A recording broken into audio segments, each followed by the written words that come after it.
Hello, everyone, and welcome back to the Immoral Philosopher YouTube blog. We're here again with my friend Dima. Hi, Dima. Hi, Anton. Hello, everyone. Good to have you on the show again. And today is, well, we continue with a series of episodes on the philosophy of religion. And today is going to be our final episode dealing with the objections to the Kalam Cosmological Argument for God's existence.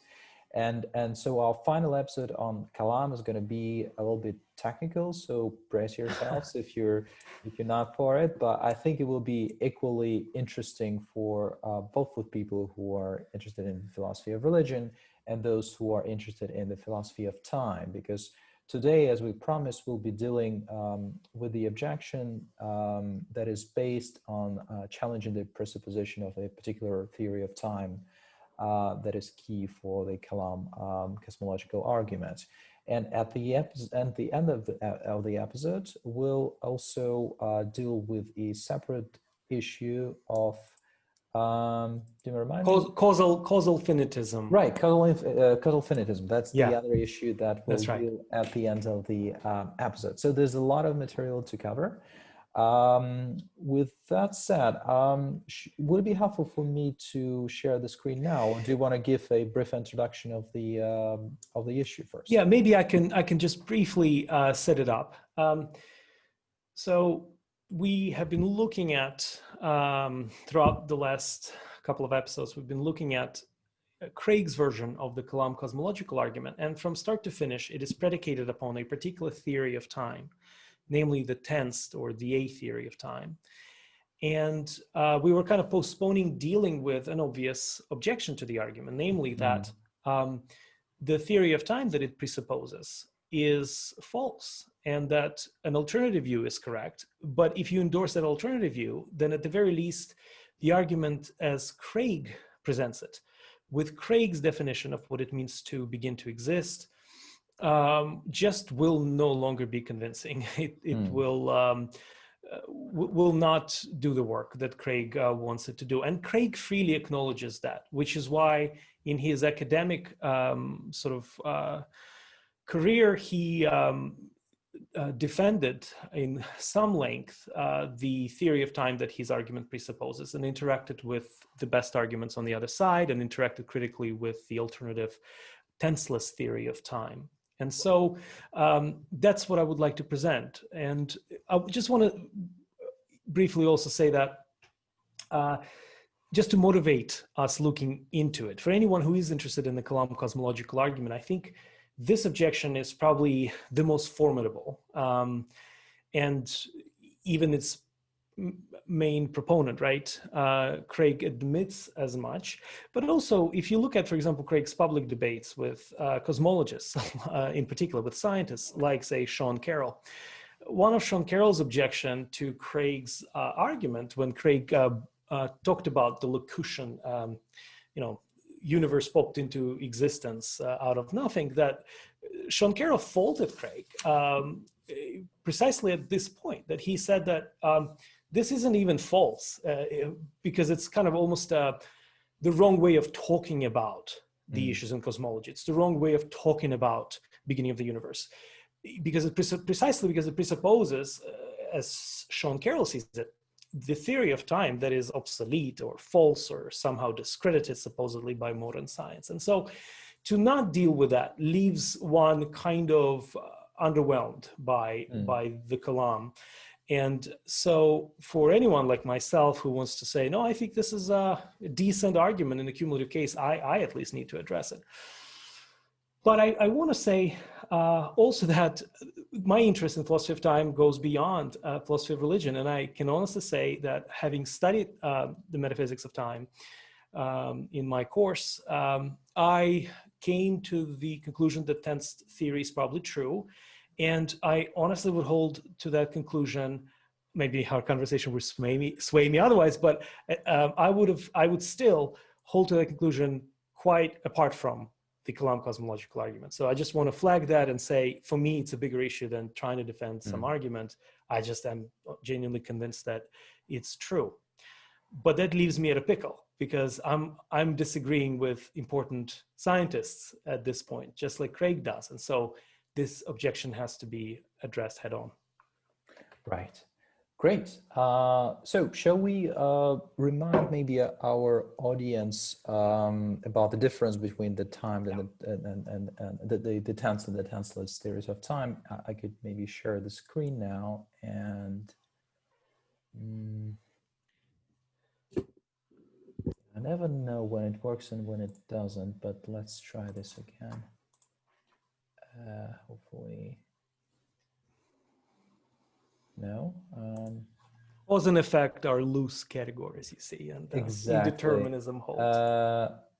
Exactly. I think my experience proves just that.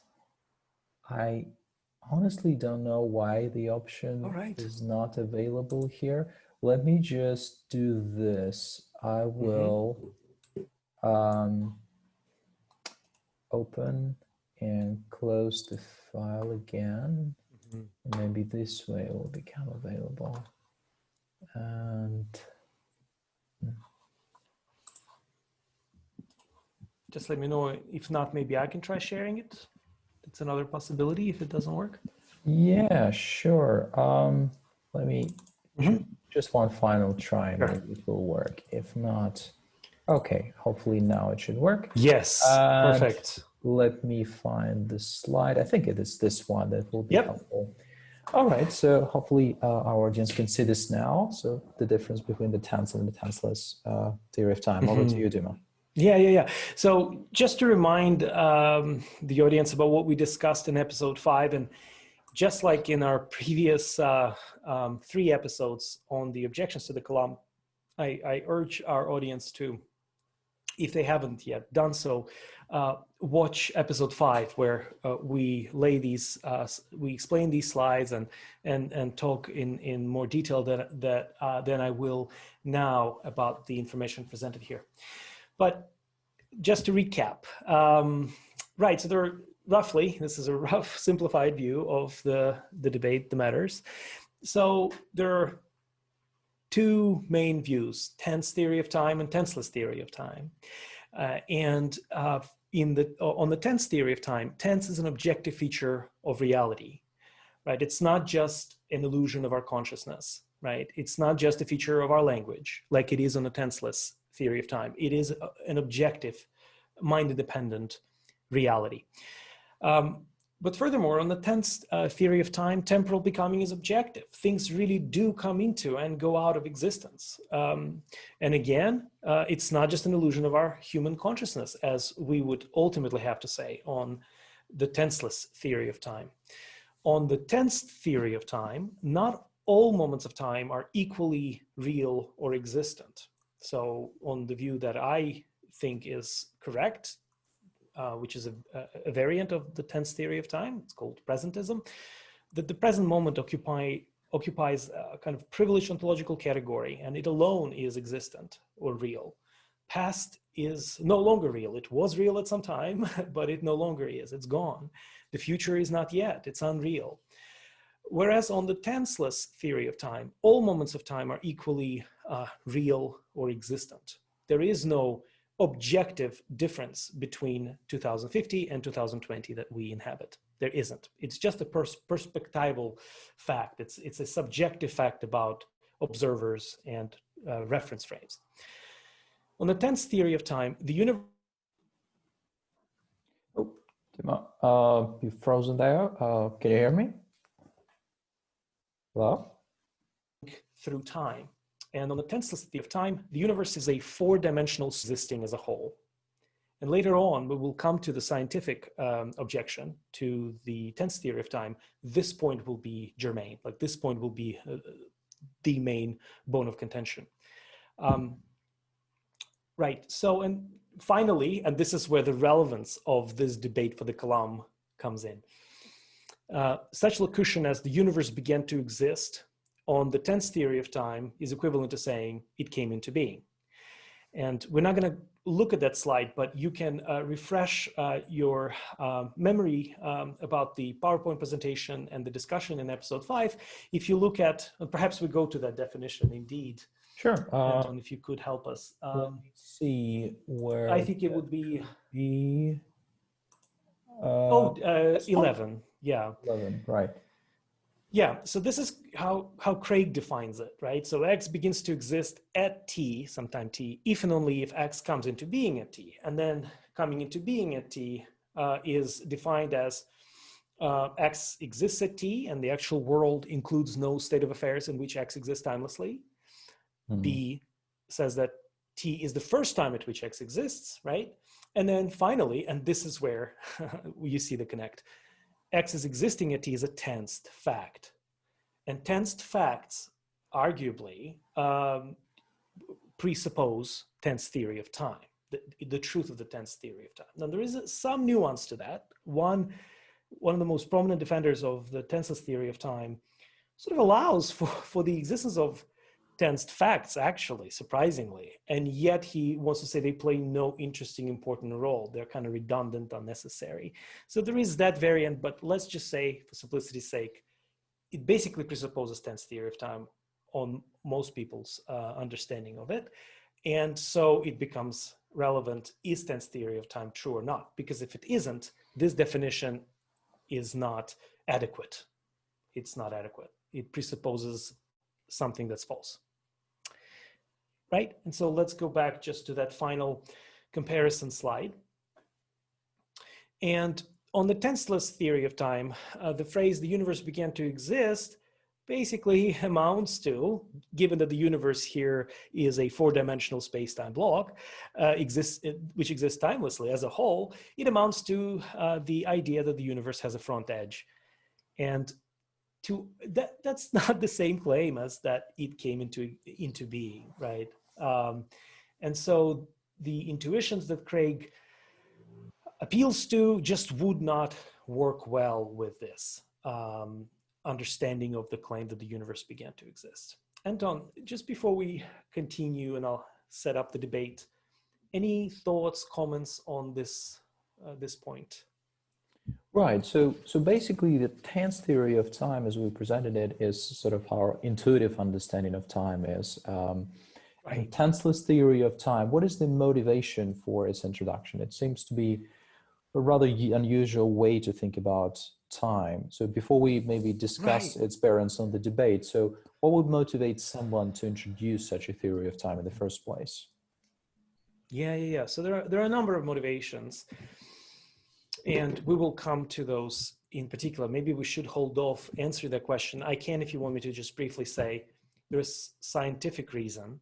Because supposedly only the tenseless theory of time will cohere with Einstein-Minkowski interpretation of relativity. So we will have to kind of explain what are the relevant relativity facts that different interpretations are seeking to explain.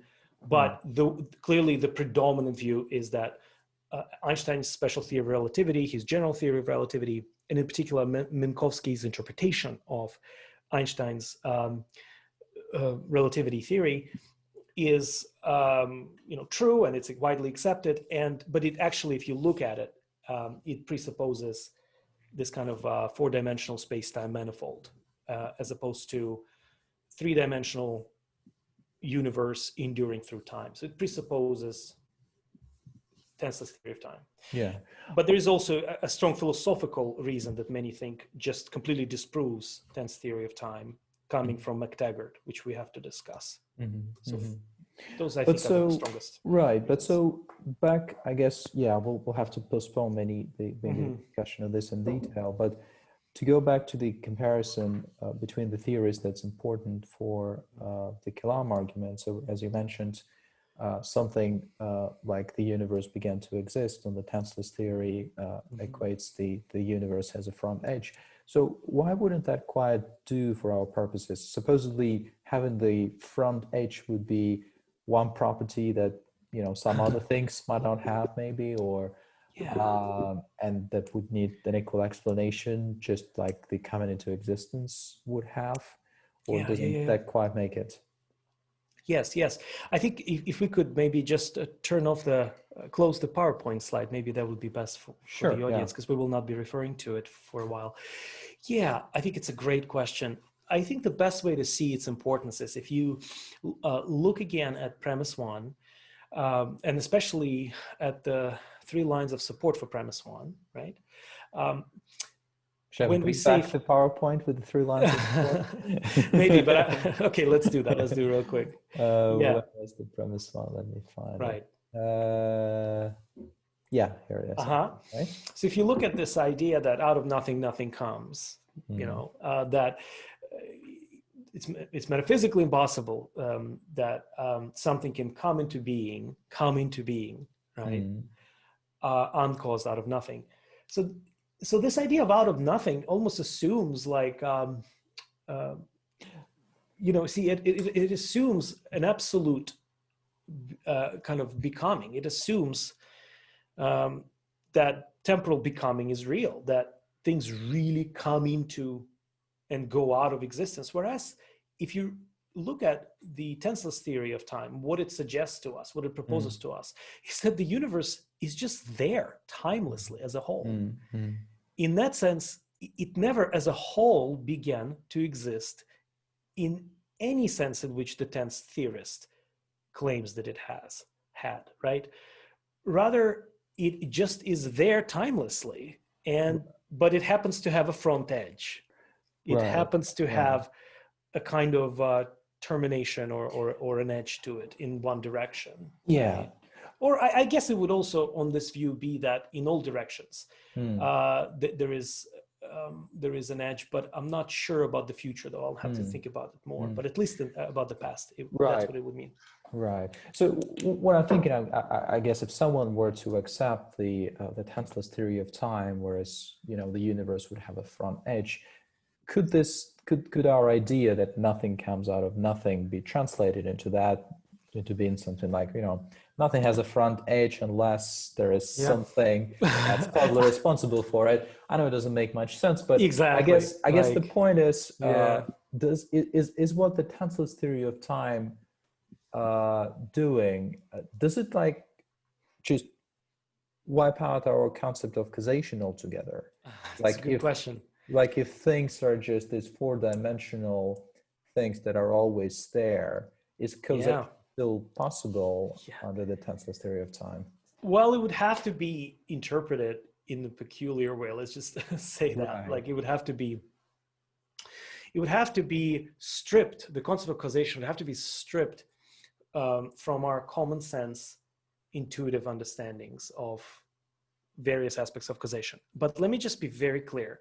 No one who defends tenseless theory of time today that I know of would deny causation as a fact. Like they would think of it as just almost argumentum ad absurdum. If their view commits them to no causation view, they're like, well, too bad for their view. Like there's something wrong with it because of just the importance of causation in science. They still want to talk about causal relations, and I think. I don't want to say it makes no sense to talk about it. I honestly think it makes sense to talk about causation on a tenseless view. I don't think sort of time in a common sense, on a common sense view, has to exist for causation to be possible. I agree with the tenseless theorists, and indeed with the scientists that endorse it, that it is consistent with causation. That's not an issue for me, but you are still right. We would have to think again what exactly we think we're committing ourselves to when we say A caused B, given that there is a sense in which both A and B are causally related, and yet they both are timelessly there in some important sense together. Because it seems like, there are 2 ways to describe the relations between events and time, and one of them is to apply tense, saying that something was in the past or something will happen in the future, and another way is to say that just something is earlier or later. Exactly. Else, right? Yes. That our concept, or at least our intuitive concept of causation commits us at least to the second way of talking about time, where we can say that Yeah. something has happened Yeah. earlier or later. So, of course, being earlier is not sufficient for being a cause, but typically we take it to be Good point. necessary for being a cause.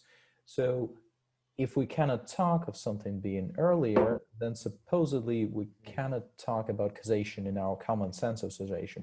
So is on the tenseless theory of time, if we talk about tenses, can we still talk about things being early and later in the sense that maybe they lie to the left or to the right on this axis, on this, whatever way you want to represent the fourth dimension? This is a brilliant question, absolutely awesome question. And it cuts through a lot of, it gets to very important issues almost like immediately. So let me just say something about that. Okay, of course, right. So we still have to ask whether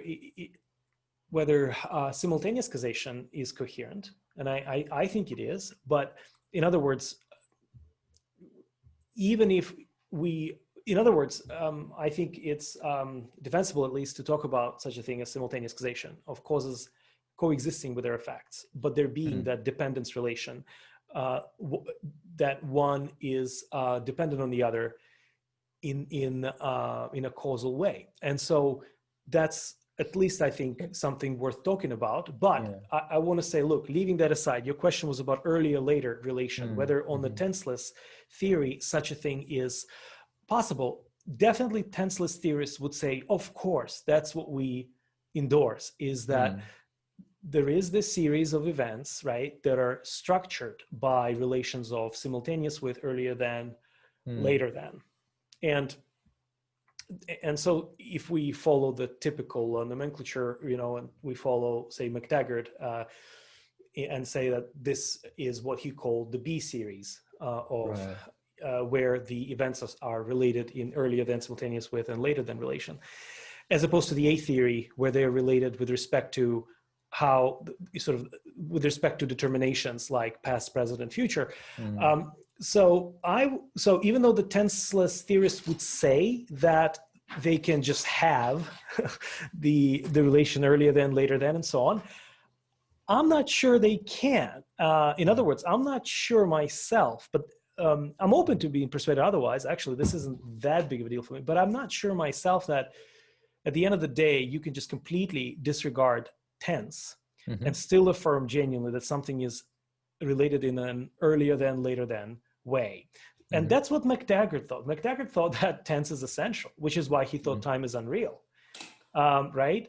It's just that he also thought there is another series, the B series, in which later than and earlier than and simultaneous with relations structure the series of events. And what I want to say is the reason why I'm doubtful is that precisely causation is one reason. It's like, why backward causation is impossible? Why do we think there is a kind of arrow of time, right? If a B theorist, if a tenseless theorist would want to say that there is genuine difference between being related in an earlier than relation as opposed to being related to the later than relation, it almost like presupposes a directionality to time, that time is not that time is, I think, isotropic, like an right? arrow. Yeah, that there's an arrow of time. And the question is, what on the tenseless view would undergird that? Like, what is the difference on the tenseless view between being related to the left of, to the right of, as opposed to later than and earlier than? So I want to put some pressure on the tenseless theorists at this point and come up with a story that would, for example, make it problematic to talk about backward causation, problematic to talking about going in another direction. And what's interesting is a number of physicists who endorse the tenseless theory of time kind of bite the bullet and say, yeah, why not? Like, I think our universe can go backwards. And at this point, I want to say that's a weakness. It's a weakness that would indeed play seriously with our conception of causation and so on.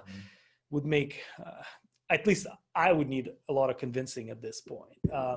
So they better have a good defense for distinguishing later than, earlier than, from, to the left of, to the right of, some spatial relation like that.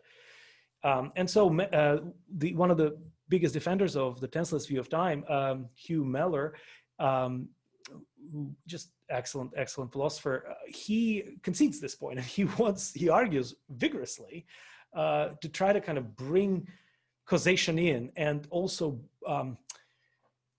somehow differentiate between later than and earlier than relations in a more rigorous way to satisfy the worry that I have enunciated.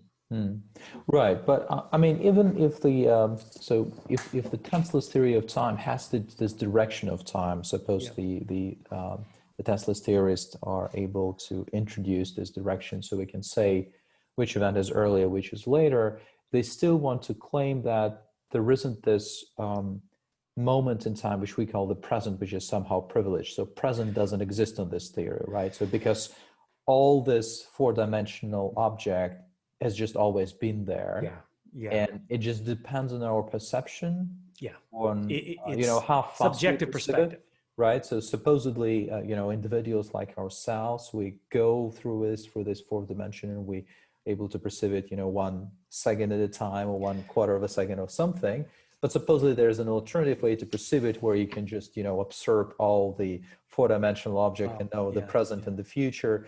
But the only way you can tell the present from the future is by saying that, well, you're not able to talk about the present, but the only way you can talk about events is just being earlier or later, but they still exist, and they have always existed. They're just as real.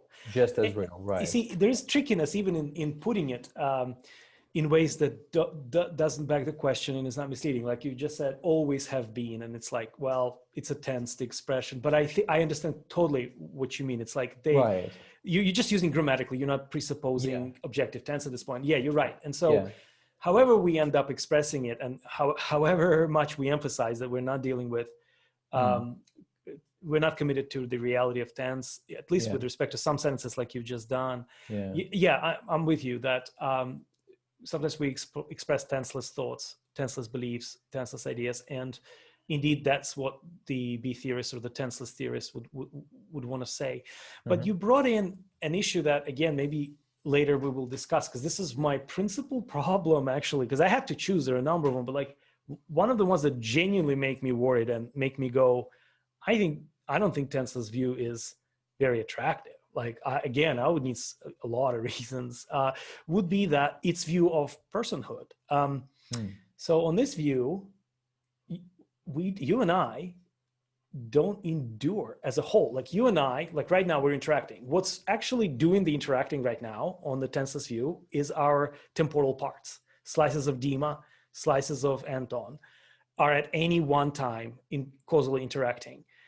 Dima as a whole is a very different object. Dima as a whole is stretched as a four-dimensional worm on this continuum that we call space-time. Right. And Dima as a whole, interestingly, does not have consciousness. Only Dima's parts have consciousness, right? So Dima as a whole may not even, I would argue, be blameworthy for what some part did necessarily, right? Because maybe at some other time, different slice does something else and he's redeemed. Like there will be issues with moral responsibility, with just also lots of other commonsensical views, right? So this view is called perdurantism, that Dima perdures, but not endures through time. He perdures, he's stretched, extended, and is spatialized as an object. And here is one, I mean, it just seems weird to me, to be honest. For example, here's one problem. Who is the person on this view? Like I want to say persons exist. I am one. But on this view, you have two options. Either the person is the four-dimensional worm, but then that worm would lack almost all the characteristics of personhood. Self-awareness, it doesn't possess it, right? The stuff we raised earlier, it wouldn't possess it. Then, but if you say, no, it's each temporal part is a person in his own right or in her own right. Well, then I want to say, okay, so Dima is constituted by the series of persons, which is also crazy. And then again, moral responsibility is out of the window, because even though there is some funny causal that there related, linked somehow together, and they might share some memories and so on. If it's a different person acting, like, why am I blamed? What I did a minute ago, literally a minute ago. And so that creates for me, an implausible kind of situation.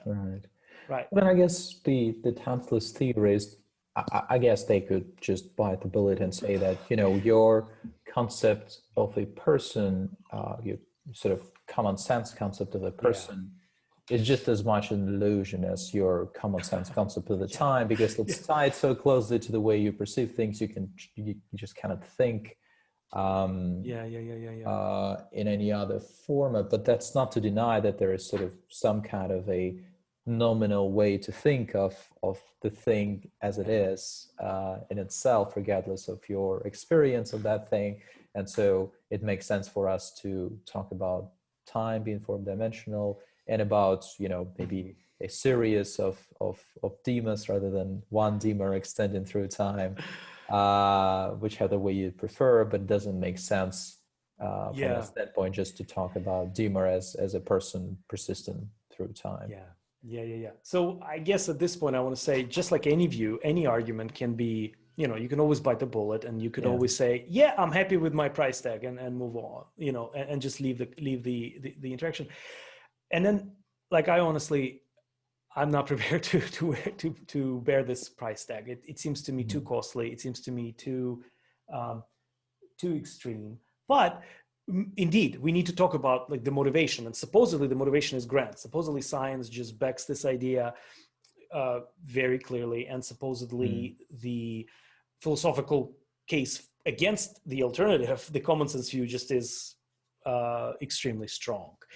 And so maybe together, like, if I were convinced of all that, and I didn't want to go with McTaggart and just give up on the whole concept of time as incoherent, but still say, no, time exists, but I have to reinterpret it radically, then I guess I'd be more open, perhaps.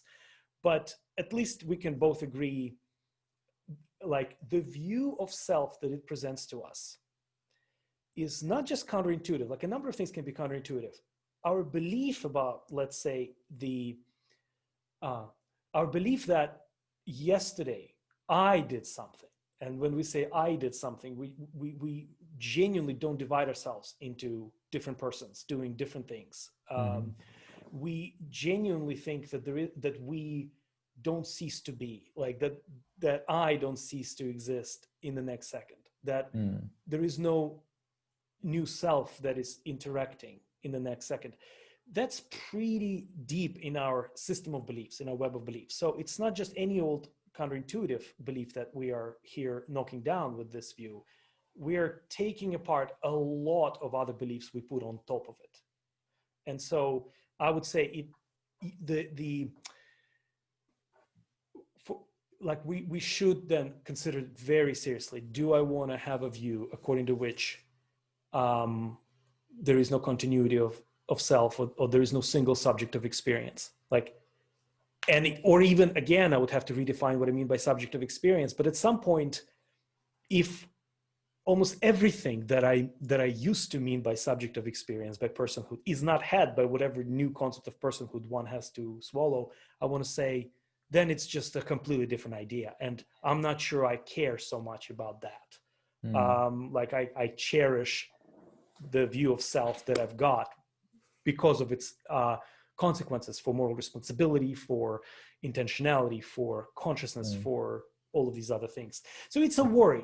I'm not saying this is just in itself knocked down. It's a huge debate. But I'm honestly sharing my own hunches here and my own views. Right. And so I guess we'll talk a little later about the motivation coming from science for accepting the Tenseless view. But before we move on to that, maybe we should think a little bit about what are the worries for our common sense tense theory of time. So are there any sort of objections that one may pose that make a problem? Do you mind, Anton, if we actually started a bit earlier and I just gave two considerations that I find pretty good to motivate the acceptance of the common sense view, the ordinary view of time. Sure. By the way, when I say ordinary view, let me also clarify, not everything that the man on the street will say about time I endorse, not at all. For example, some people mean literally that time passes, and I think that's incoherent. I think the idea of literal passage of time, it makes no sense. So that's an example of what a normal person on the street might just say and not think twice. The tensor, like myself, would say, nah, it's at best a metaphor that we need to unpack and explain what we mean and don't mean. Because in a way, you are, by talking about motion, if you mean literally, you're presupposing you're presupposing time, right? There's just a lot that you're smuggling in there, and at some point it becomes incoherent, because then you iterate times in which motion of time happens. There is a time in which time undergoes change and passes from one location to another. It's a problem, because then you can raise that about that iteration, and then you can keep on going in an infinite kind of regress or what have you way. And so I think that leads to absurdity. And so because of that, at best, I think what people mean by the passage of time is the experience of temporal becoming, that things come into, go out of existence, that there's this kind of sense of presence fleeing from us, right? That now it's a new situation I have to deal with, right? So it's change that we usually talk about when we talk about passage of time, because time essentially, I would say, is what measures change, right? That's the relational view that I think makes most sense. And so no wonder that then we want to talk about change, motion in a metaphorical sense and apply it to time. But strictly speaking, I think it's nonsense. But it has some metaphorical significance. That expression, it's not totally empty, but we need to unpack it. So I just want to distance myself from that sort of common sense. It's still nuanced philosophical view, but it essentially is more in line with the common sense, ordinary man on the street conception of what time is. So what would be the sort of working definition concept of time that we should accept to start with? Yeah, I guess I'll just again say time is what measures change. Let's just start there, because otherwise we will entangle ourselves too quickly into a particular theory of time. And then that would beg the question. But I think I would at least say time is what measures change. And this is pretty open, for example, too, for like as we discussed with the Kalam, what sort of change is this time measuring? So we're dealing here with metric time and its relational view, according to which events are more fundamental ontologically than time. Time exists because events exist. In a totally changeless state, time wouldn't exist. That's the view here. And so time is whatever measures change, actually. But I guess if you don't mind, I just one worry that came to mind. If we define time as something that measures change and we use change and events to define time, then the question can be, can we make sense of change and events without having the concept of time? So can we say that something has changed, or so this the concept of an event without the concept of time? Exactly. So I'm not saying that this definition is kind of reductive analysis. I'm not saying that. I just need some kind of quick response for us not to too quickly get entangled with theories. Right. If that makes sense. I just want to connect the change and time together, say that indeed we use time to kind of, time is what measures it for us. Like we talk about duration, like a second or a minute or what have you. You're right. We need events for time to exist, number one. And indeed, it's by observing changes that we measure anything. So there will be that interesting interconnection there. And as long as I'm not suggesting it as a reductive analysis, I think it's all right to begin with.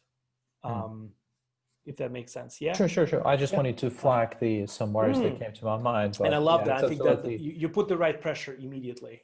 It depends what I'm claiming by that definition. Right. It depends. Well, let's move on, obviously. So we have our working definition. Just to start our thinking about it, right? Maybe we'll have to think again about it. But okay, so I want to just give two reasons that I find convincing to think that tense theory of time is true. So what I'm now going to do is basically, if you think about it, so here we have tense theory and tenseless theory, alternatively called A theory, B theory, or dynamic conception of time and static conception of the universe of time. So there will be arguments for it and arguments against it. And there will also be arguments for it and arguments against it. So hopefully in our conversation, we will hit on each of that category today, that there will be arguments for and against A and for and against B theory of time. And I do want to say this, that when we are, let's say, objecting to the A theory of time, there is a real question that could be raised, namely, do we ipso facto immediately thereby have just boosted the alternative? Are they mutually exclusive, or is there more possibilities? And so what I actually want to say that there are probably more possibilities. At the very least, McTaggart might be right, and both are incoherent, right? And both are problematic, and we should dismiss time as a coherent conception. At least because of that, I don't want to say that showing that something is wrong with a theory of time already means that the other one is the winner. It may not work like that. We need to look at each on its own, for and against, and then make up our mind. So, two arguments for the tense theory of time. So this is where maybe we could write it down on the whiteboard. Sure, because let's use the essentially whiteboard. 4 premises and a conclusion, and then I will comment on them, and then would love to hear your thoughts, Anton. Okay, so I'll do the writing. Hopefully you can see the whiteboard now. I do, that's great. So Right. The first premise says that tensed sentences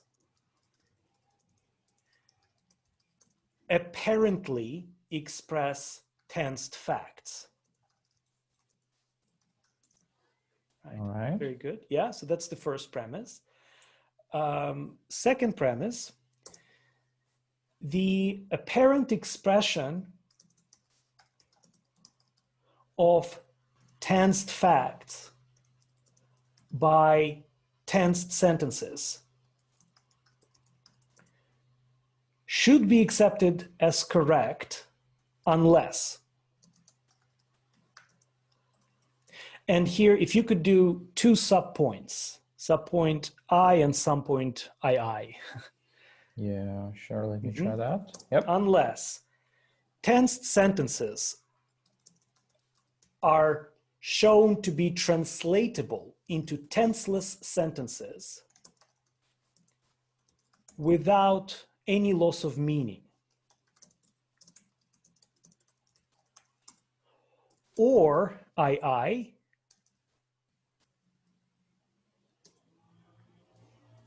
Yep. tensed facts are shown to be unnecessary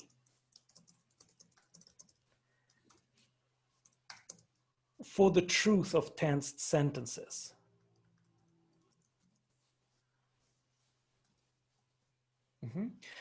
And then premise 3 would say that tense sentences have not been shown to be translatable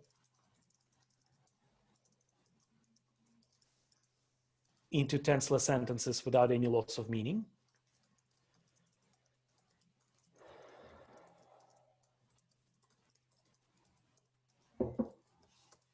And also naturally premise 4 is that tensed facts have not been shown to be unnecessary for the truth of tense sentences.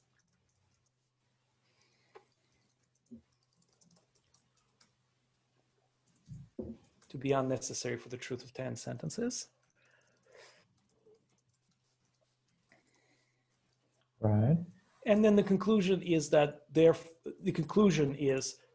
the apparent expression of tense facts by tense sentences should be accepted as correct. The apparent expression of tensed facts. Tensed facts by tensed sentences should be accepted as correct. Right. Yeah, yeah. So that's our conclusion. Yes. Yeah, Anton, you just want to give you a second just to look through it, because I realize I'm kind of putting you on a spot with this one. Yeah, let me just read through this. Oh, right. Yeah. So first premise, tense sentences apparently express tense facts. Right. The apparent expression of tense facts by tense sentences should be accepted. as correct unless tenses are shown to be translatable into tenseless sentences without a meaning. Unnecessary. Right, so the parent person don't type it as correct. So Yeah. And I can right. comment on each if you want me to. Yeah. Yeah. So what do we mean when we say that the expression of tense facts by tense sentences should be accepted as correct? Do we mean that there's no other way to express them? Do we mean that this is an accurate expression in the sense that it reflects what is being expressed without any loss of meaning? Or what else? Does correct presuppose that there's no other way to express it, or does it just mean that this one way is the correct way and is sufficiently good? I think the correct simply means that the seeming that we get with respect to the existence of tensed facts is correct. In other words, when we, rather like this, the seeming that we get that we express in our use of tense sentences, tensed facts, to think that that is not just an apparent expression, that it in fact expresses tensed facts and they are real, that they are objective, mind-independent facts, right? That it's a correct expression. It corresponds to the way the world mind-independently is, because there is such a thing as the constantly changing body of tensed facts. In other words, by saying that the apparent expression is correct, we're really saying something like that the tense facts really exist. So they're really such tense facts that are being correct expressed means there is a right relationship to the world at this point. So there's a correspondence of some sort between our expression and the world out there. And the world out there is the tense facts, right? Yeah, that's exactly right.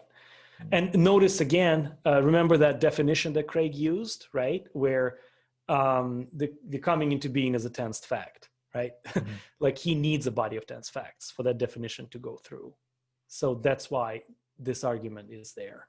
And by the way, I am relying on Craig's material here, on his two books, Critical Examination of Tense and Tenseless Theories of Time, and then on his more popular book, Time and Eternity, God, Time and Eternity. So I just want to flag that that's where I'm taking this argument from. Okay, so go ahead. Yeah. Right. So just correcting some typos here, but sort of, I don't know, do we want to go into objections to this, or are we still just sort of making sure we understand this correctly? What do you want to do? Yeah. So what I want to do is basically say the first sentence, the first premise, tense sentences apparently express tense facts. I think this is what is not controversial, in the sense that tenseless and tense theorists can agree that that's what we think we're doing, right? When we use tense sentences, when we relate things to the present moment in some way, it at least appears that what we're doing is we're expressing tense facts. So number one isn't really contested in the literature. Number two is basically also not controversial. That is to say, where the detensors, or where the B theorists, or where the theorists that endorse tenseless view of time immediately go when presented with an argument like that, is that either they use the strategy that would have it that all tense sentences are translatable, that you can give a translation, and so no loss of meaning occurs. And this is what Bertrand Russell tried to do, for instance. Or they would say, even if somehow tense is ineliminable from our language, still tense facts don't play any important role, and we could give both truth conditions and truth makers without an appeal to tensed facts. So those two strategies truly represent the dialectic that I have seen about the argument that appeals to language and its expression of tensed facts and things like that. And in that sense, I think it hits to where the contention is. And the controversial ones are 3 and 4. Yeah, but before we move to 3 Yeah, and go 4, ahead, please. Yeah. So with this second I for the 2, right? So does it presuppose necessarily a particular theory of truth, maybe sort of correspondence of the truth is correspondent to the facts? So maybe on some theory of truth, we don't really need the facts to make what we claim to be true. So our expression can still be accurate. Oh, I like that. I like that. Right. I like where you're going with that. So typically, and at least let me put it this way, let's say in my own research, I just haven't seen the issue of coherentism versus correspondence theory of truth being raised at this point, right? I just haven't. But let me just say this. What I have seen being raised is such things as truth maker maximalism. Do all true beliefs or sentences require always a truth maker? I have a hunch they don't. That truth maker maximalism is false. But at the same time, I also want to say almost the standard situation is that we have truth makers. And so there are things that make what it is that we're saying true, or beliefs that we're having true. But I myself don't think it is global, but it probably will take us too far afield to kind of go there now. But I agree with you that the issue of whether you always have to have facts that relate as truth makers to true sentences or true beliefs is something that is discussed. For example, Craig interacts with Hugh Meller's argument and raises this as a side concern, right? He quickly dismisses, like, look, okay, let me grant you that it applies. Let's talk about it. Let's talk about truth makers. But there is such a worry. You're right.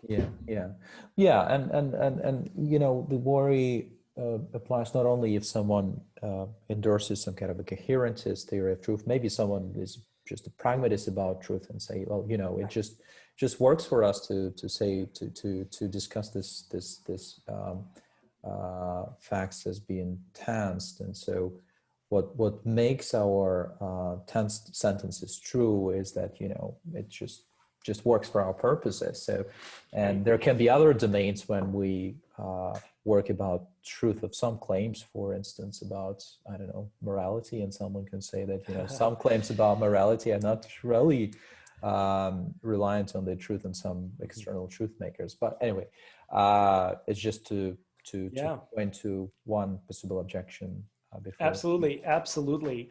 And if I may just, let's try to remember this issue of pragmatism and such analyses of truth later when we'll be discussing other arguments, because I think, like, there's a lot to be said about that debate, and I worry that it's actually incoherent to state that pragmatism, when it's set forward for my consideration, I would say very often there is a presupposition that's operative when the pragmatist argues for pragmatism, which is inconsistent with the conclusion of his argument. That is to say, when he sets forward an argument, he wants to tell me something, I think, that doesn't just describe how he can get away from what his peers will think of him if he utters it. Doesn't just describe what makes, you know, whatever not usual sort of not correspondence theory of truth one might wish to defend, right? At least I take it that often it's kind of presupposed in the very act of arguing and attempting to convince me that something is the case, right? That I'm wrong in my view. And when there's at least awkwardness there to be overcome. Like, so you're telling me I am wrong, and are you now smuggling in, just for the sake of the argument, my conception of truth to convince me that I'm actually wrong, right? I'm really wrong about correspondence. Well, but on pragmatism, can you do that, right? You pragmatists could say that, you know, you're wrong because it's just not working for his purposes, and so it's more convenient for you to be wrong. Well, I can say it works for my purposes, so we're at an impasse, and that's where, at some point, I worry about global issues there, or the Right. globalism and Yeah. how it spreads and whether you Yeah. can coherently defend it. Well, yeah. But Anyway, anyway, that's a big issue. So absolutely. we'll have to move on probably to next point. Yeah. All right. Yeah.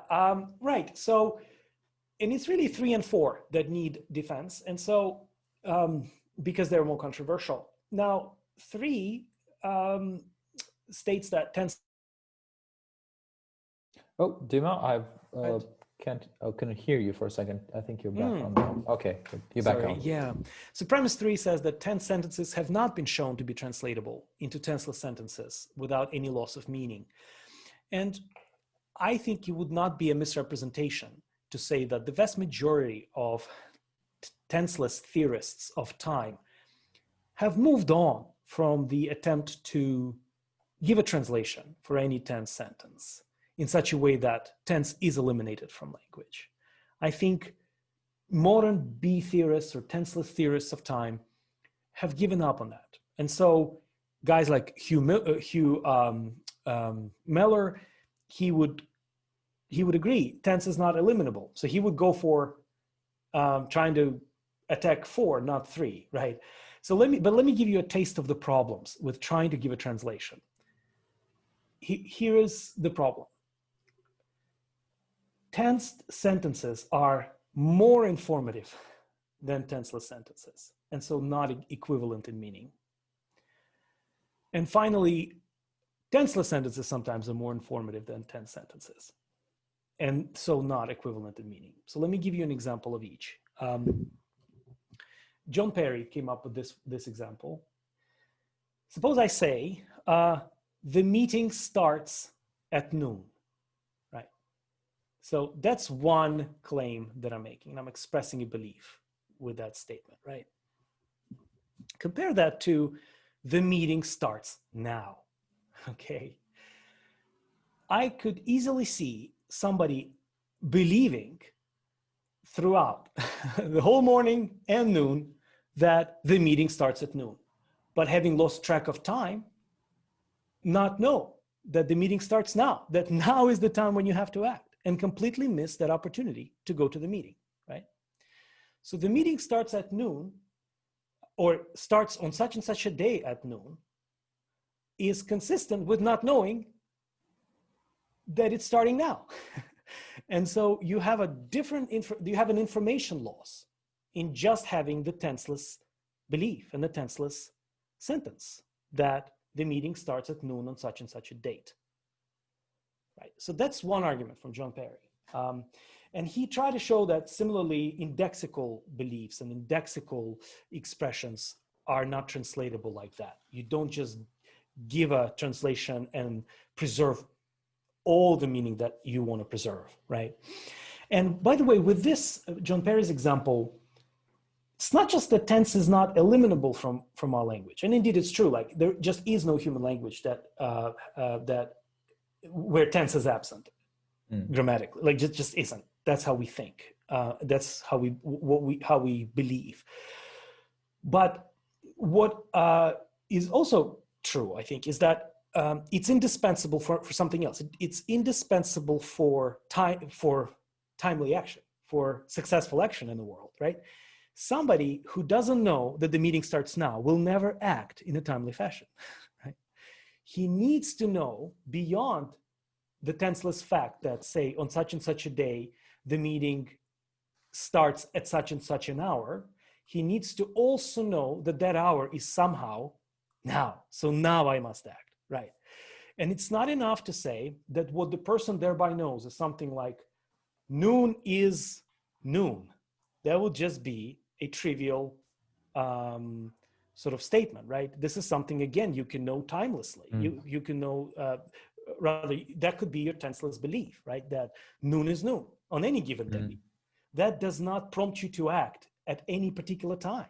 And so there is, I think, cognitive significance to our tense beliefs and tense sentences that I think tenseless sentences just do not capture as far as linguistic meaning.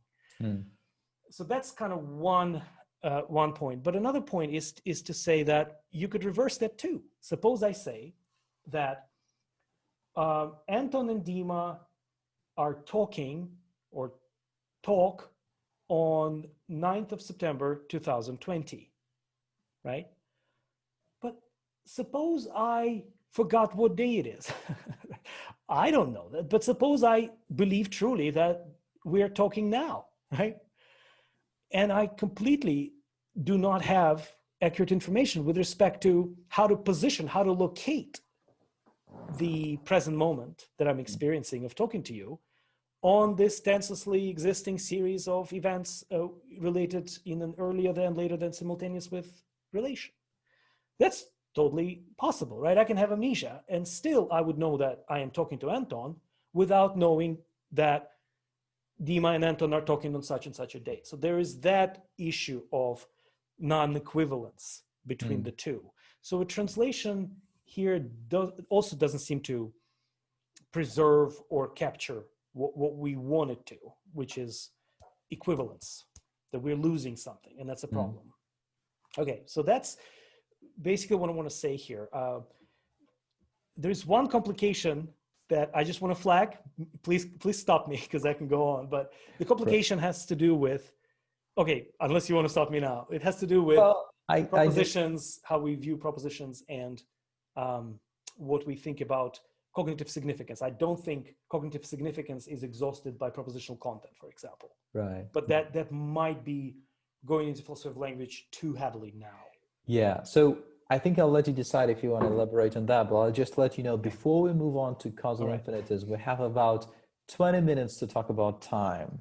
Are you kidding me? No, I'm not. Oh my 20 gosh. minutes. Thank you. Max, so, well, I think that just settled it. So we're not talking about that.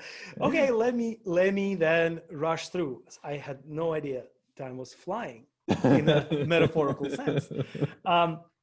Right. So let's just leave translation and just look at the have not shown to. Well, let's just leave this argument as it is. But there is something I think more important to be discussed later. So let's just leave the argument from language now and get to what I think is the most pertinent argument for the tense theory of time. Yeah. Okay? Should we if our listeners want, let them ask a question about, if they want us to later elaborate on what we haven't, we can.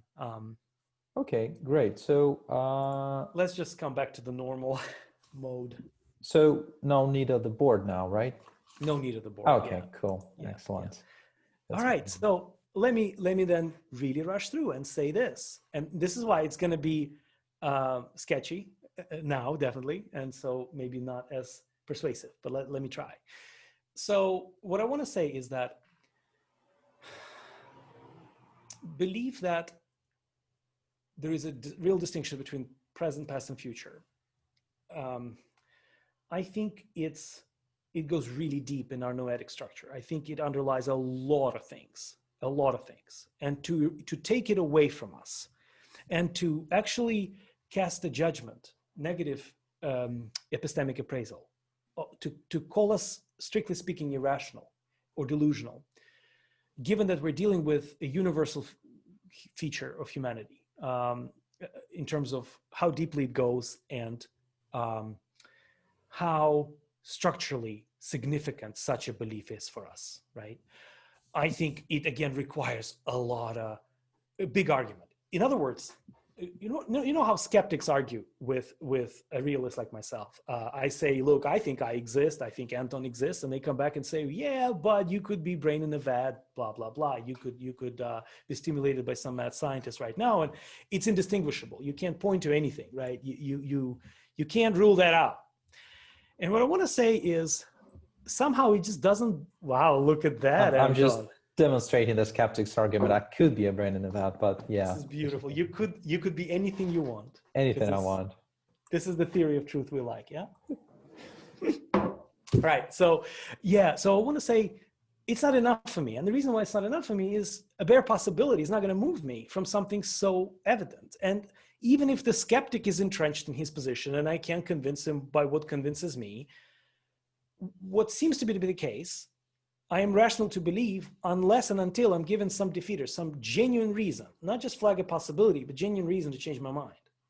We could express it this way. I think that typically we do not come to believe that temporal becoming is real, that things really go out of existence, come into existence, that there is a distinction between past, present, and future on the basis of some kind of argument or reasoning, where we move from here's the data, and then I'm explaining it, and then I'm arriving at my belief that tense is real, blah, blah, blah. No, what in fact we do is, I think, something more fundamental, and we just spontaneously form a belief in the context of our experiences. So what I want to say is that I want to make the following claim, that belief in the existence of tense and in the truth of temporal becoming is a properly basic belief. And I want to quickly define it like this.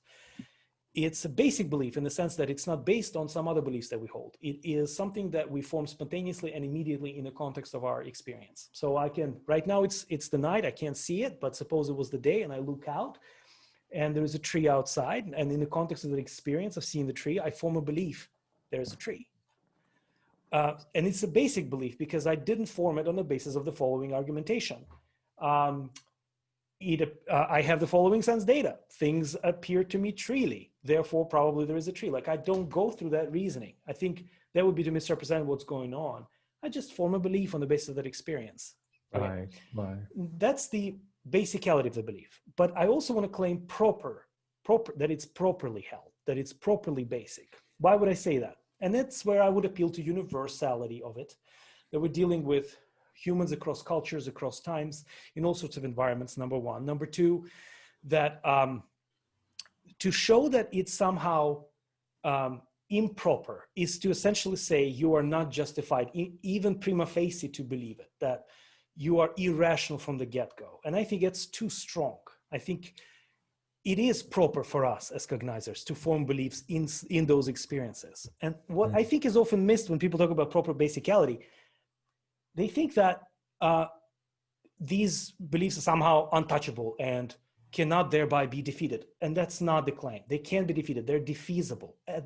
At most, they give you prima facie justification, or justification at face value, until and unless you're given defeaters for that belief. So what I want to say is, you are rational in believing that time is real on the basis and in the context of everyday experiences, both of the coming into being and going out of existence that apparently goes on in the world, but also in the succession in your consciousness of one thought after another, where you have an experience of your inner life, where you have a thought that succeeds another, and you're now thinking about something else, and there is a presentness of that experience. Yeah. So on those grounds, I want to say you are well within your rights, unless you're given serious defeater. So a quick thought about that. So doesn't this way of thinking about, our commitment to time as some kind of a basic belief, doesn't that commit us to sort of either a coherentist or pragmatist theory of truth? Is it like we're not looking really out there for a truth maker for our claim, but because it coheres with our other beliefs and how we experience our environment, and it just makes things work for us? And you mentioned it works universally for all humans, supposedly. So that is something that makes it true? Yeah, what I would want to say is no, it doesn't. It's actually a version of foundationalism, because what foundationalism claims, and that's the alternative to coherentism, is that there are these structures to our beliefs, right? And then at some point you arrive at the basic beliefs, at the foundation, beliefs that are not formed on the basis of other beliefs. So a coherentist would say, at no point do you arrive at these foundations. Oh, Dima, we cannot hear you. Sorry. So could you just go back a couple seconds? Yeah. As I understand the disagreement between coherentists and foundationalists is this. A coherentist would say, at no point do you ever say that my belief does not require justification in the form of other beliefs. At every point, you need other beliefs to justify. That's coherentism in a nutshell. Foundationalism says there is a kind of pyramid structure to our beliefs. And at the very bottom, we just have basic beliefs. And that's what epistemologists in a foundationalist tradition would be okay with. Now, big debate is what kinds of beliefs are in that category and whether they're properly basic and not just basic. That's a different debate. But that there is that justification in the form of experience at the end of the day, and not in the form of other beliefs that you hold, is what foundationalists, not coherentists, think. But I guess again, another worry is that there seems to be a leap from justification to truth. So you say that, you know, we justified and believe in something because we believe it on the basis of our basic interactions with the environment, right? But then does it make it necessarily true? Well, no. Perhaps we're right. So absolutely, I agree completely. So in other words, you're right. So here, what I'm saying to people is that I think that the position of someone who, on the basis of their immediate experience of temporal becoming in the external world and in their consciousness, who on that basis forms a belief that tense is real, that tense theory of time or something like that is true, I think he is rational to so do.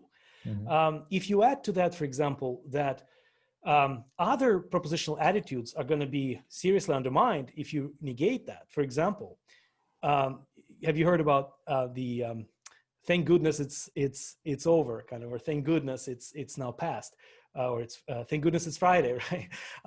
When we say things like, "Oh, what a relief," when we have a differing attitude toward things that are gone and no longer present, something we dreaded in the past, but now no longer dread, and we kind of go, "Oof, what a relief."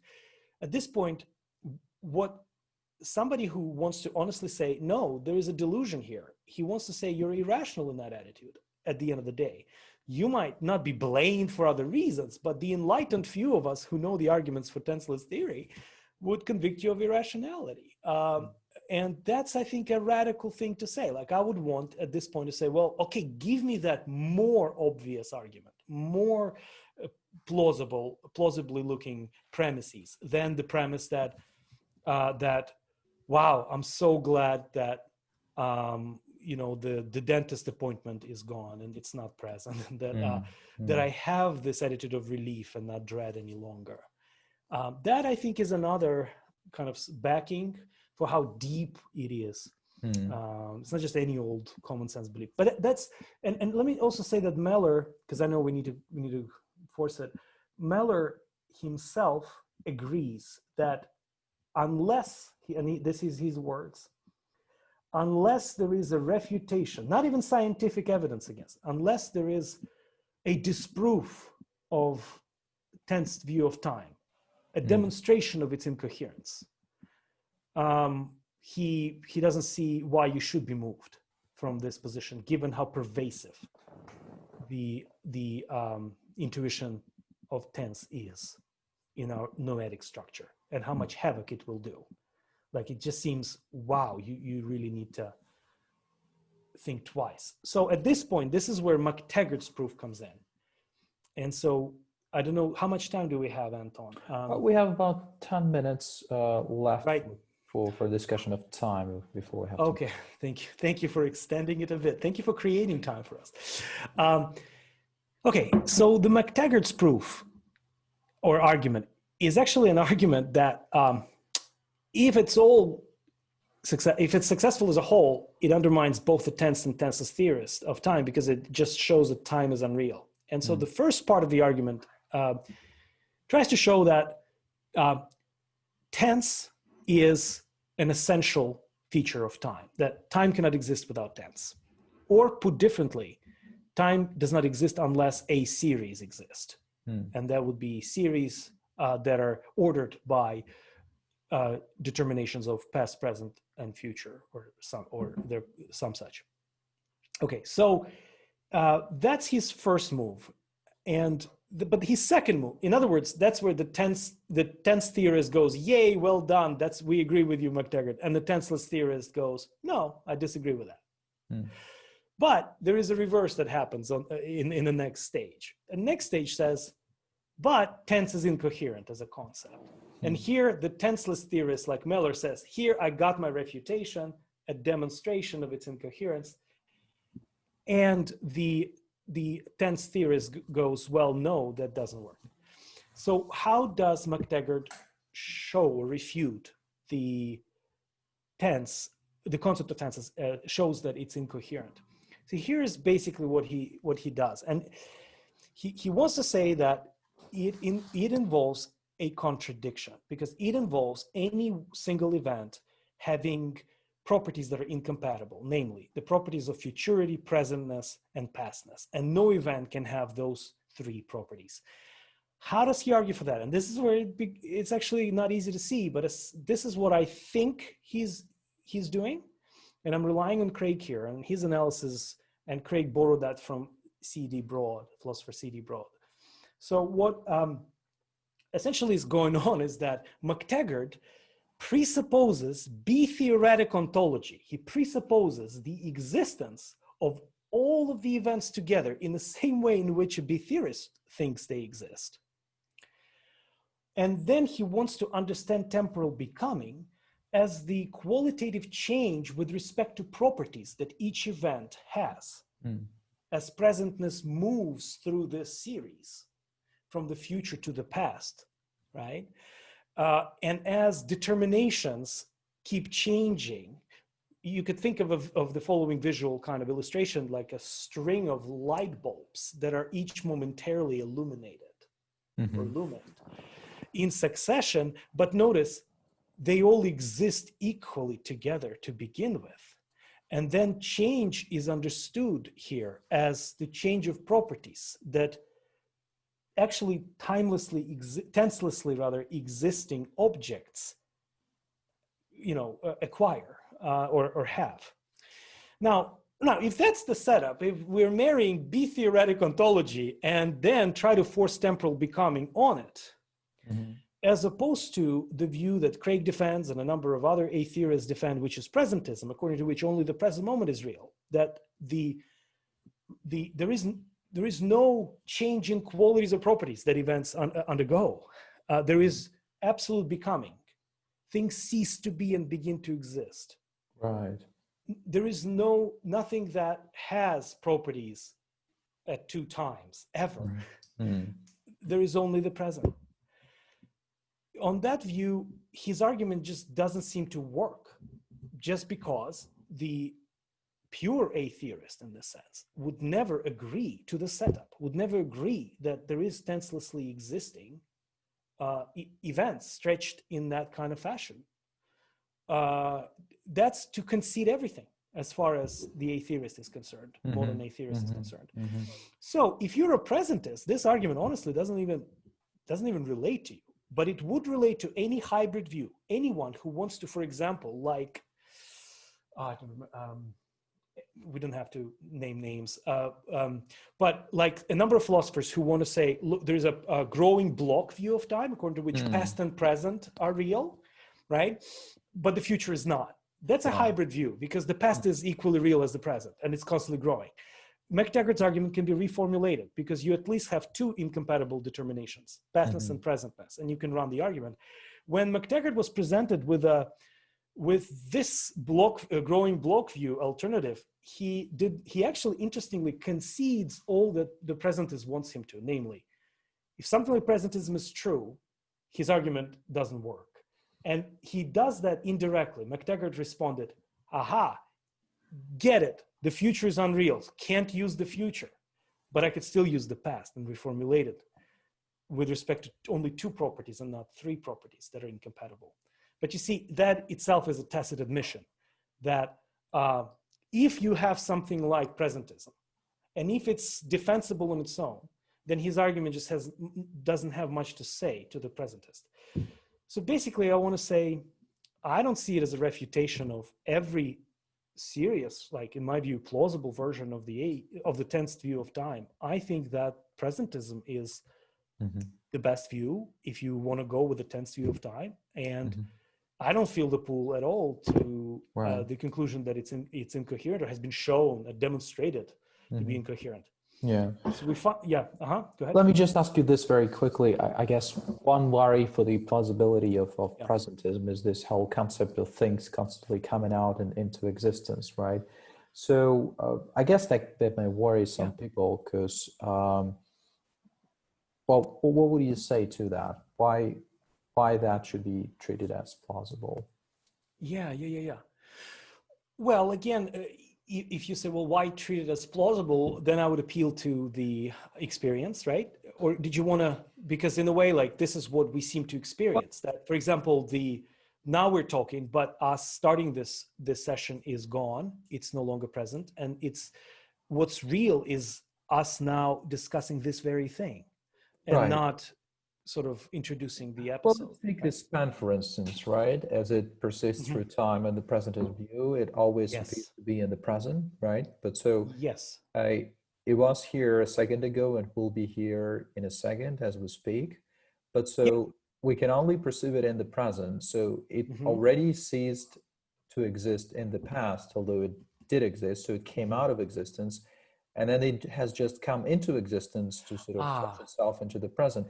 You're thinking of almost like a chopped view, where it's just chopped. There's a constant de novo coming into existence. Right, and how chopped does it have to be? And what is this element that we measure the existence with, and how many comings and goings out of existence do we have to imagine for the present? So I think the coherent presentist would want to say the present has a duration.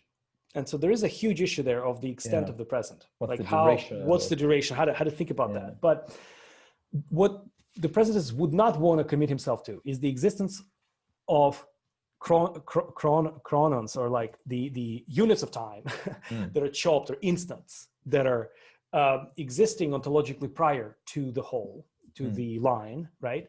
And indeed, you just pass from one to the other. I think that's super implausible. Instead, you want to go with Aristotle at this point and say something like, what is ontologically prior, for example, when you talk about instants or points on the line and the line, what's ontologically prior is the line.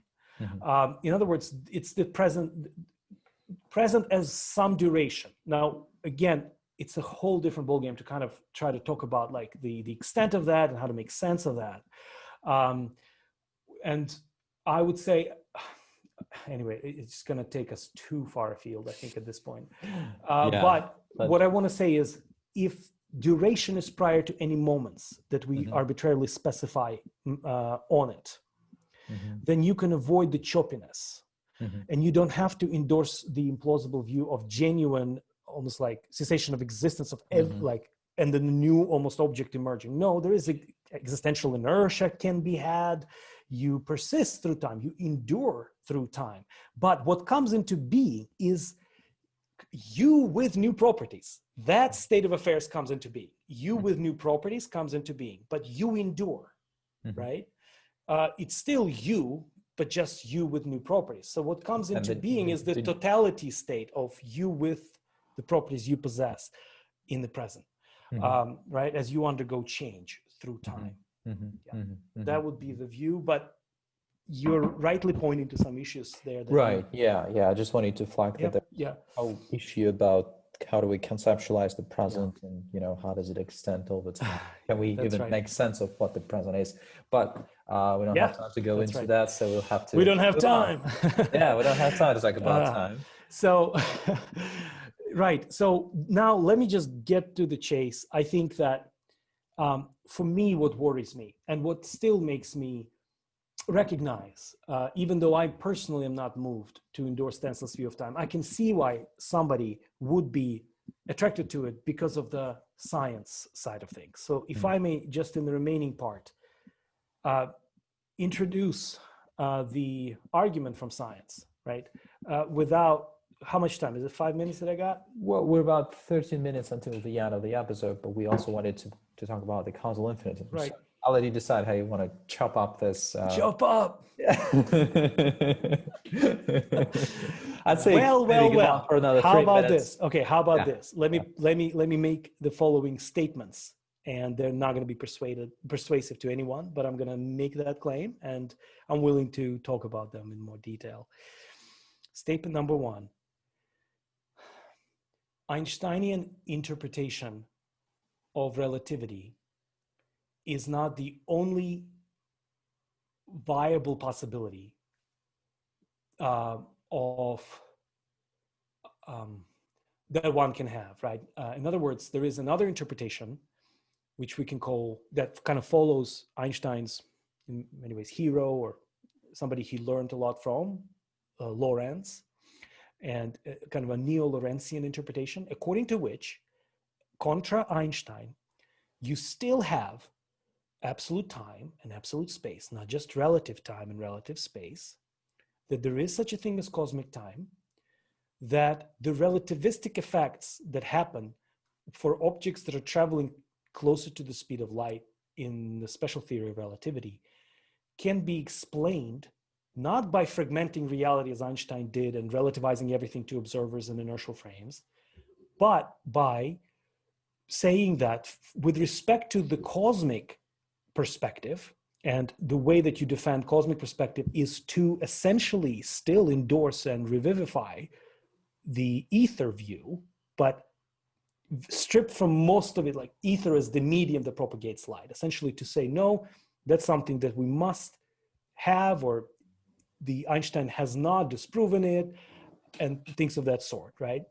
But it's essentially saying if ether, something that permeates all of space, can be had, and all of objects, if it can be had, you do have a kind of cosmic absolute reference frame from which you can actually judge what's true absolutely with respect to motion, absolutely with respect to rest of this object and that object, even while admitting that for any of us, detecting what's true absolutely is beyond our ken. That for any of us, we would only be able to detect relative motion. We need in our inertial frames other objects and our relation to those objects. And so in other words, we would never know when we're in absolute rest.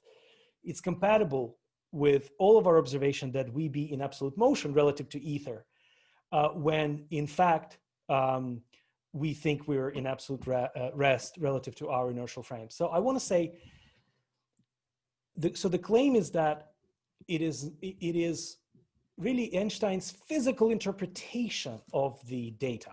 And by the way, so any theory, including special theory of relativity, is composed of two things: mathematical formalism, or mathematical equation that constitute its core, stuff that allows us to do predictions. And with respect to special theory of relativity, it's actually Lorentz transformation equations that are at that core, right? That's the core that allows you to do the predicting. What you have, though, is that with Einstein, he just stipulates that the one-way velocity of time is the same in every inertial frame. He just stipulates it. He doesn't show it because it's actually not verifiable. He just stipulates it from the get-go. And this way does not, therefore, appeal in his theory to ether at all. And he wants to then also he just operationally defines simultaneity, relativizes it to synchronizing clocks with respect to two objects in uniform, in the same inertial frame, right? And then basically by clock times, you reduce time to clocks and measuring devices, whereas Lorentz doesn't do that on his view. But the claim is that both Lorentzian interpretation and Einsteinian interpretation are actually empirically equivalent. That is to say, both work. It's really the physical interpretation of the theory that we're debating here. And what to my surprise, I found out by looking at the book about the history of science by a historian of science, Holton is his last name, the chapter on Mach and Einstein.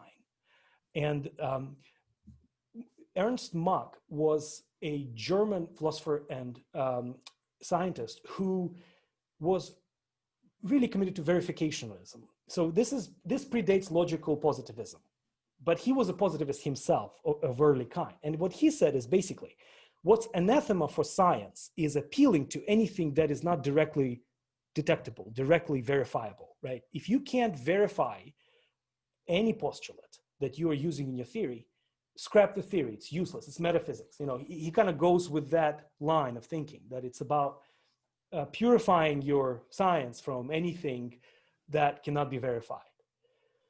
Now, if it's true that Einstein's special interpretation of special theory of relativity is predicated upon his verificationism, and that he got from Mach in his early years, if it can be shown that the preference for his interpretation and the paradigm shift that happened from sort of Lorentzian paradigm, where the relativistic effects are explained by what happens to our measuring devices when they move at the speed of light, as opposed to the deformations that happen to objects, or as opposed to later on the sort of the four-dimensional block view that Einstein and Minkowski together agree upon. Let me just cut to the chase and make the following final remarks. If it is true that the reason why the paradigm shifted in favor of Einsteinian physics-interpretation of relativity against someone like Lorentz, who still held to the absolute time, absolute simultaneity, and still was able to predict the things that Einstein was predicting with the equations that lay at the heart, which is Lorentzian transformation equations anyway.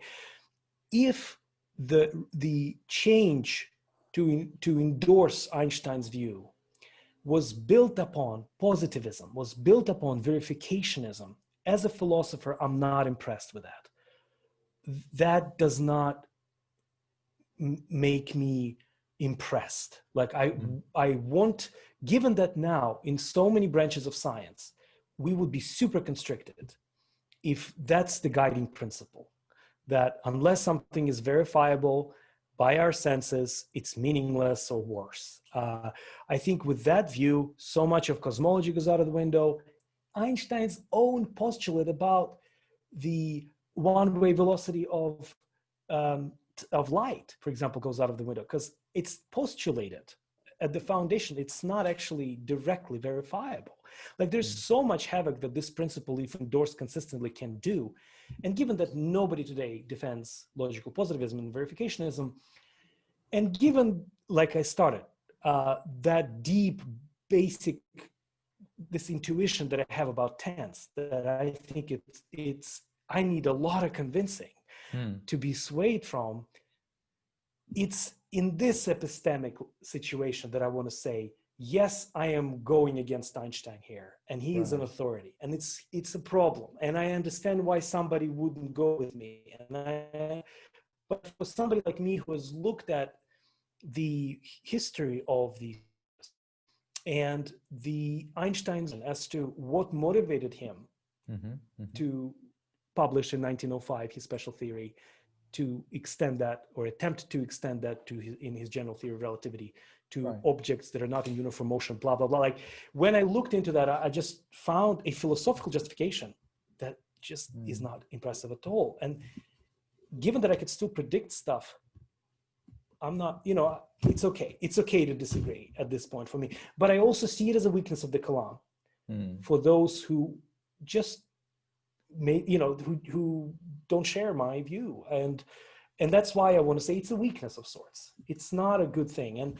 But I hope our listeners can see that this position, at least the way I'm moving, is not anti-science, but I am taking kind of critical stance towards what the majority may think in science.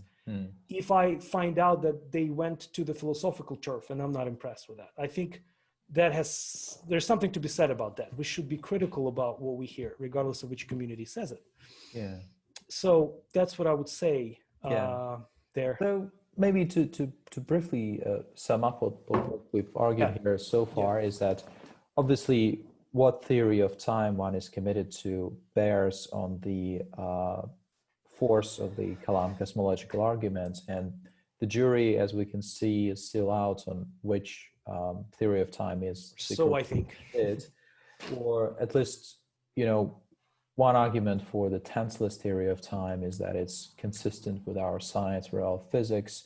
But as you've mentioned, there's some controversy about that, and there are alternative theories available as well. And if the best physics, or at least the Einsteinian theory of relativity that is consistent with this theory of time, is premised on some assumptions, is premised on verificationism and legal positivism, and something is just being postulated, then one can doubt to what extent this theory should be accepted. That doesn't mean that we're going against science, but as we know, science is constantly developing, and who knows, maybe in the nearest future we'll have a better theory available that would be more consistent with the tense theory of time rather than with the tenseless one. But that being said, for someone who wants to accept the currently mostly accepted physical theories, this can be an argument against the tense theory of time, and so this can be used in undermining the force of the Kalam argument. That's right. Right, but we cannot argue conclusively one way or another here. But I think this pretty much concludes our discussion of the time issue and its relevance for the Kalam cosmological argument, unless there's something you wanted to point out at this point. But I guess with this objection being one of the major objections against the Kalam argument, we pretty much covered what we wanted to cover and address as regards the Kalam argument, unless there's something else you wanted to. Anton, just there's something else that remains, and let's just make a decision live.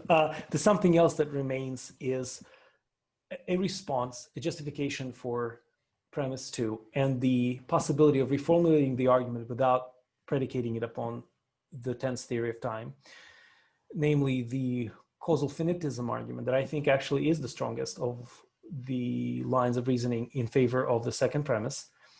And you can reformulate the argument without sort of the appeal to metaphysical intuition of something coming into being and so on. You can actually be a B theorist.